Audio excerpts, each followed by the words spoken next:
Thanks for tuning in. My name's Dietrich, and today we're going to be discussing how to get rated for sleep apnea.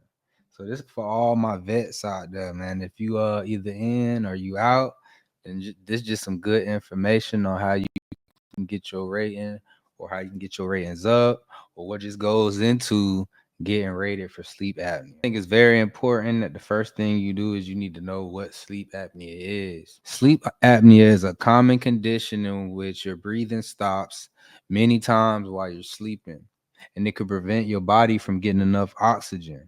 So there's two types of sleep apnea, really like two to three types of sleep apnea.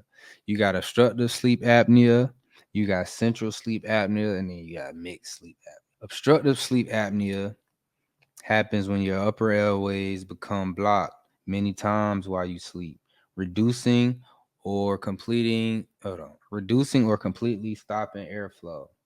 This is the most common type of sleep apnea.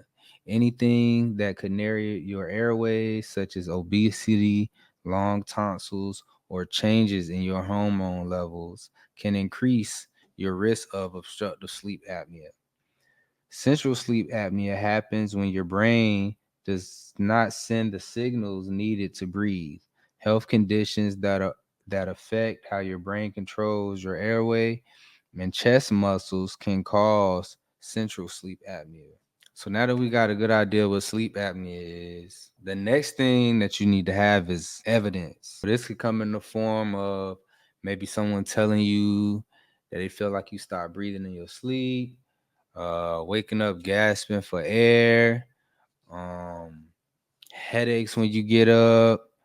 So it's certain symptoms, right?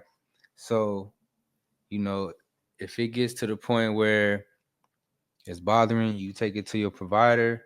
Uh, they might suggest a sleep study. So the sleep study pretty much where you're gonna go to a practice, you're gonna go to a clinic, they're gonna hook you up to different monitors, and you're gonna lay in bed and they're gonna study your sleep.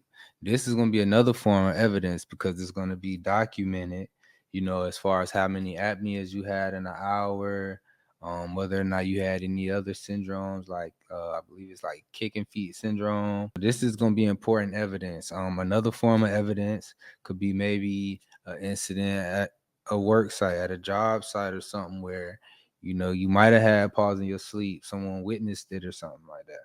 That's another form of evidence, and you want to make sure you have all of this documented in your medical records. So yeah, this is just some information as far as evidence. So the next thing that you should have an understanding of is what the VA requirements are for a rating for sleep apnea. All right. So you want to reference CFR 38 part 4, and you want to go to the respiratory system because obstructive sleep apnea does fall under the respiratory system. All right, when you go to sleep apnea syndromes, you'll find obstructive central mix. This disability can go all the way to 100%. You qualify for that if you have chronic respiratory failure with carbon dioxide retention, 50% if you require use of a breathing assistant device, such as a CPAP machine. So if you go to your sleep study and you have a certain amount of apneas in an hour, then your physician might recommend you a CPAP machine. If you do get that while you're in the military, or that's some strong evidence that'll warrant you 50% rating. And then you got 30% if it's persistent daytime hypersomnolence. If you're asymptomatic but you got documented sleeping disorder or sleep disorder, then that's zero.